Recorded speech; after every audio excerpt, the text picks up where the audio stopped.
The Samsung Galaxy S10 officially releases this week, and unlike the years before, where Samsung had two models, the S9 for example and the S9 Plus, this year we actually have four models of the S10. So we have the S10, we have the S10 Plus, we have the S10E, as well as the S10 5G. Now the S10 5G isn't out yet, so the ones releasing this week are the S10, the S10 Plus, and the S10E. And out of all these three models, honestly the S10E is by far the most interesting one, not just because it's Samsung's least expensive S10, but also because it competes directly with Apple's iPhone XR, Apple's least expensive iPhone of the latest generation. So welcome to another details and of tech comparison, covering the design, the display, the performance, camera, special features, software, battery storage, and price, and so much more between the iPhone XR and the Samsung Galaxy S10e. And we're also starting a brand new giveaway of a pair of Samsung Galaxy Buds, the new wireless headphones that Samsung just launched. They work perfectly with the S10e. You can also use them with your iPhone if you don't have an S10e, for example, or an S10 or any other phone. So they work with everything. They charge wirelessly. They're pretty cool, and we're giving one pair away. More details at the end of this video. Okay, so starting off with the design, both of these are actually inferior variants of their more expensive siblings. So the iPhone XR is a downgraded experience from the iPhone XS and XS Max, while the S10e is a downgraded experience from the S10 and the S10 Plus. And they're both downgraded in a very different way. So when it comes to the colors, the iPhone XR comes in 6 colors. We have red, yellow, white, orange, which is basically called coral, but yeah, black and blue. And then the S10e comes in 5 colors. We have white, black, green, blue, and yellow. Obviously, they all have different names, but these are basically the colors that you get with both. Now, when it comes to the actual dimensions of the body, the iPhone XR is 8.3mm thick at 194 grams versus 7.9mm thick at 150 grams on the S10e. So yeah, the iPhone XR is quite a bit thicker and noticeably heavier and chunkier than the S10e is. Also, the S10e does come with a 5.8-inch display versus 6.1 on the iPhone XR, so it's smaller and easier to use with one hand. So if you care about that, then obviously the S10e is a better choice. Also, the S10e has a much more modern design than the iPhone XR. The bezels are really thin, and we also have no notch at all on this, aside from that single camera cutout on the front. And then on the iPhone XR, we have some pretty thick bezels, this really thick frame around the entire phone, which is much thicker than what we have on the iPhone X and the iPhone XS, and we also have a notch. So yeah, there's no denying that the S10e looks so much better, so much newer, and also so much more futuristic than the iPhone XR does. Also, if you care about one-handed usability, like I said before, the S10e is the better choice there because of the smaller display. Also, it's lighter and thinner. S10e takes this one. Moving on to the display, okay, there's a really big difference here. So on the iPhone XR, we have a 6.1-inch LCD display with a max brightness of around 625 nits and a resolution of 1792 by 828 and a PPI of 326. The higher the PPI, the sharper the display is. On the S10e, we have a 5.8-inch, so smaller OLED display, so it's not LCD, it's OLED. 1200 nits of max brightness, actually about 800 measured in real day-to-day usage, and a resolution of 2280 by 1080, which translates to 438 ppi. And this one also supports HDR10+. So yeah, massive difference in display quality. Samsung has the best panels on the market. OLED and LCD are basically worlds apart in terms of the technology. OLEDs can actually turn off and on individual pixels when they wish, so you can actually have those really deep and the true black levels that you cannot have on an LCD display. So yeah, the difference is massive.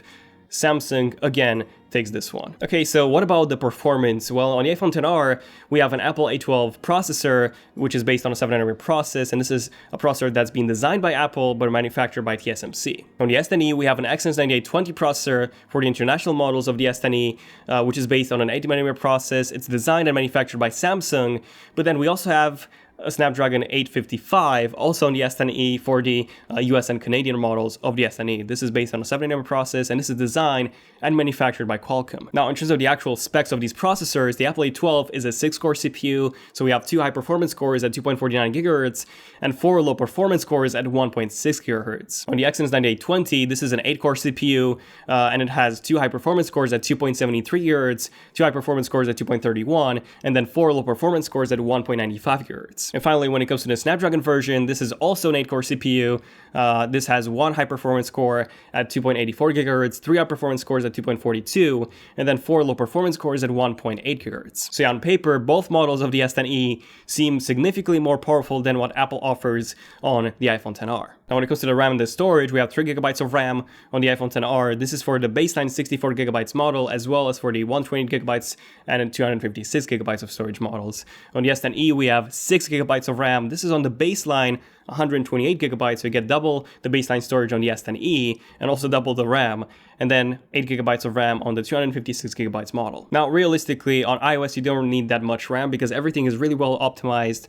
So let's see some actual benchmarks, some early benchmarks that we have at the moment. Now, when it comes to the actual benchmarks, like I said, in Geekbench 4, for example, the iPhone XR scores 4,794 points for the single performance and 11,220 for the multi-core. The S10E, the Exynos model, scores 4,472 points for the single performance and 10,387 for the multi-core. And the Snapdragon 855 scores 3,545 for the single core and 11,150 for the multi-core. So as you can see from the benchmarks, the iPhone XR is significantly more powerful than the Snapdragon version of the S10E and just a tiny bit more powerful than Samsung's own Exynos 9820. So if you can, do get your hands on the Exynos model of the S10E. If you care about video and photo editing on your phone, then get the iPhone XR because that's the better choice. But for everyday usage, you shouldn't notice that much of a difference between any of these models. Obviously, benchmarks are one thing, real-world usage is another. So definitely stay tuned for the Zone of Tech Ultimate Speed Tests, which are coming out in just a few days. So yeah, stay tuned for those, subscribe notifications so that you get notified whenever those videos come out. And there you will be able to see the exact performance and how they both perform, RAM management and all that against each other. Now when it comes to the camera, same as before, we'll also be doing some in-depth camera comparisons like before. And when it comes to the actual specs, on the iPhone XR, on the front-facing camera, we have a 7-megapixel f2.2 aperture. This is a single lens, which can do 1080p at 60 frames per second, which is pretty awesome. It also has that true depth camera sensing system for Face ID, and you can even do portrait mode, so that's pretty cool as well. But then on the S10E, we have a 10-megapixel f1.9 aperture camera, which can actually do 4K video recording at 30 frames per second. This is the front one, by the way, so yeah, that's impressive, and it can also do portrait mode. Yeah, so far, the S10E takes this one as well. Now when it comes to the back-facing camera, the iPhone XR has a single 12-megapixel f1.8 aperture camera, which can do 4K video at 60 frames per second. Then it can also do portrait mode, even though it has a single camera, but it uses that and the software, and it can do portrait mode, and in terms of slow motion, you can do 1080p at 240 frames per second. The S10E, on the other hand, has dual cameras, so you have a main camera, which is 12 megapixels, and f1.5 to an f2.4 aperture. And the smaller that number that you see in the aperture, the better the camera actually is in low light, because the aperture is bigger in itself and it can capture more light. So yeah, f1.5 to f2.4, so it's actually adjustable, which is awesome on the S10E. And then also the second module is a wide-angle lens. So yeah, Samsung calls this the ultra-wide angle lens, and it's a 16 megapixel sensor, f2.2 aperture. It can do 4K 60 recording, just like the iPhone XR can, and also HDR10 plus video recording. And the S10E can also do portrait mode, again, mostly through software. It doesn't really use the wide-angle lens that much.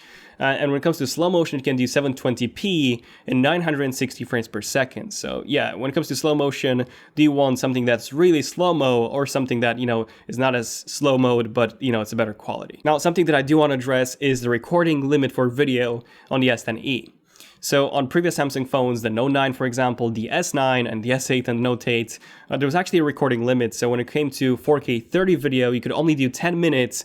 That was the limit, and then in 4K 60 you could only do 5 minutes, which is really, really, really bad. Now it's not really confirmed if on the S10E you have this limit or not, but chances are that you will. Next up, let's talk about the special features of these phones, features that make each of these phones unique. I won't really be covering the ones that they both have in common, only the ones that are unique to each phone. So the S10E has a fingerprint reader built not into the display, unfortunately, but into the power button, and then it also has a microSD card slot, which is awesome, which means that, you know, you can extend the storage, that 256 gigabytes of storage, or 128, for up to 512 gigabytes of more storage, which, you know, is awesome because on the iPhone you're stuck with whatever storage model you buy. We also get the new Wi-Fi AX standard, and also probably my favorite feature is reverse wireless charging. So for example, you can actually charge the new Samsung Galaxy Buds, which we're actually giving away, don't forget about that at the end of this video, but you can basically just place them on the back of the S10E and it would charge them, and same applies to every other device that supports wireless charging. For example, you can even charge an iPhone. Yes, you can charge the iPhone XR from the Galaxy S10E.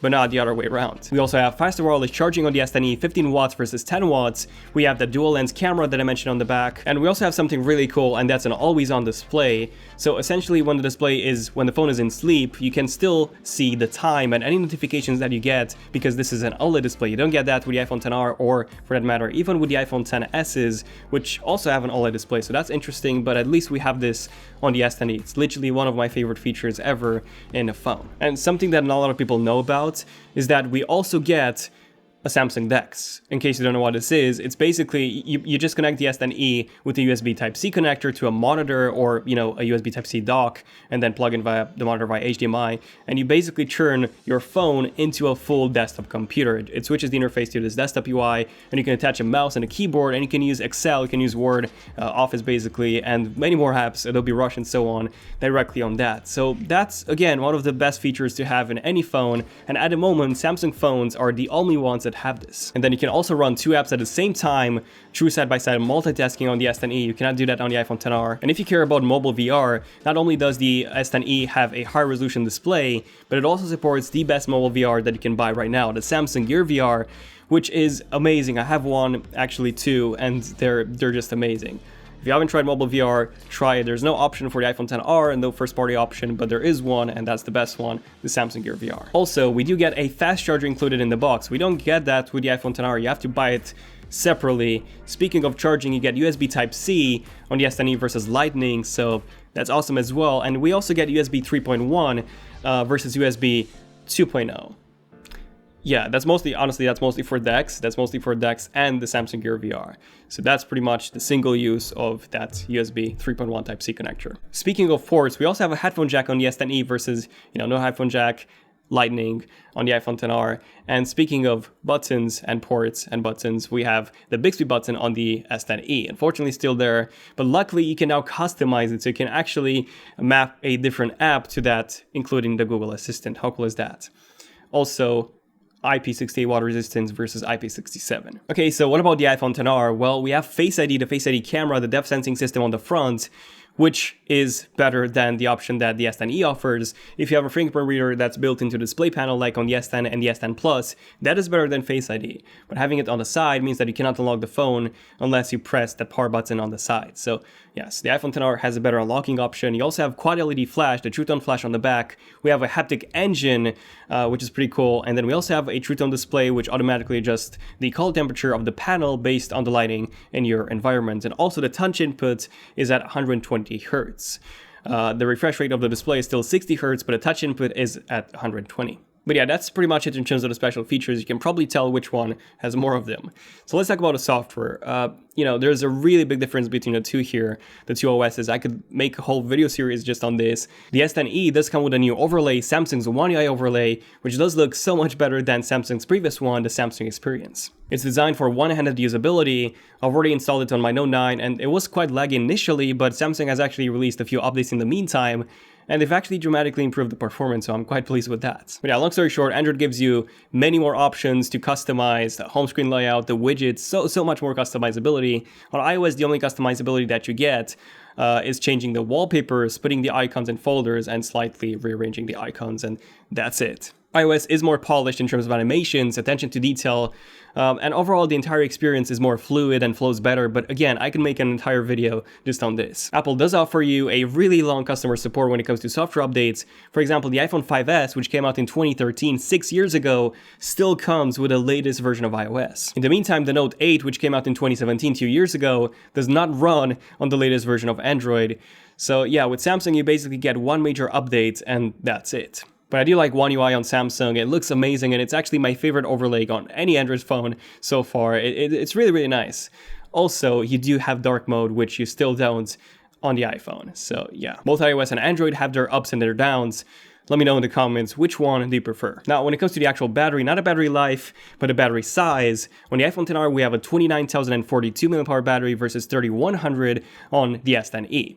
Now, both of them come with a 7nm process, so that's the Snapdragon version of the S10E. The Exynos is based on 8nm. So the S10E should last you longer because of the larger battery, but iOS has always been way more power efficient than Android, so here I would actually expect the iPhone XR to last longer. But yeah, do stay tuned for a Zone of Tech battery drain and charging test pretty soon in the next few days, so yeah, stay tuned on the channel for that. Now, when it comes to the price, the iPhone XR starts at $750 or £750 in the UK. Yeah, I know that sucks because it's one-to-one Apple. Why? And the S10E starts at $750 in the US, so same price as the iPhone XR in the US, but only £670 in the UK. So Samsung isn't using a 1-to-1 conversion ratio, they're using a much more realistic one. Okay, so in the end, which one is worth it the most? Well, honestly, you probably know that is the iPhone X. No, the S10E obviously has a better design, it has better cameras, the performance is better on the iPhone XR, and the OS is more polished, but the S10E comes with so many more features, and considering that it costs less than the iPhone XR outside of the US, while offering so much more, also the storage is basically double, and the RAM, the S10E is worth it so much more than the iPhone XR is. Yeah, let me know in the comments which one would you pick, and why. Also subscribe to notifications if you're new to the channel and you want to see more cool, in-depth comparisons like this one. And like I mentioned at the beginning of this video, we're also doing another giveaway, and this is a pretty big one. So we're giving away a pair of Samsung Galaxy Buds. Yeah, the headphones that Samsung just launched, those are pretty cool. Like I said, wireless charging, and they work with any phone. You can use them on iPhones. Those are the competitors, the main competitors to Apple's AirPods. So all you have to do is just be a subscriber of the channel, and follow on Instagram at Zone of Tech, and leave a comment on this big render here, this image, this post with the S10 Plus and the S10E, saying why would you want to win the Galaxy Buds. And I'll be picking the winners on Instagram. I'll be announcing those via DM on April the 1st. Not a joke, literally, that's when we're picking the winners. That's pretty much a month from now. But yeah, thank you all for watching. This was pretty much it. I'm Daniel, and I'll see you guys in the next video. Zone of Tech, signing out. Cheers.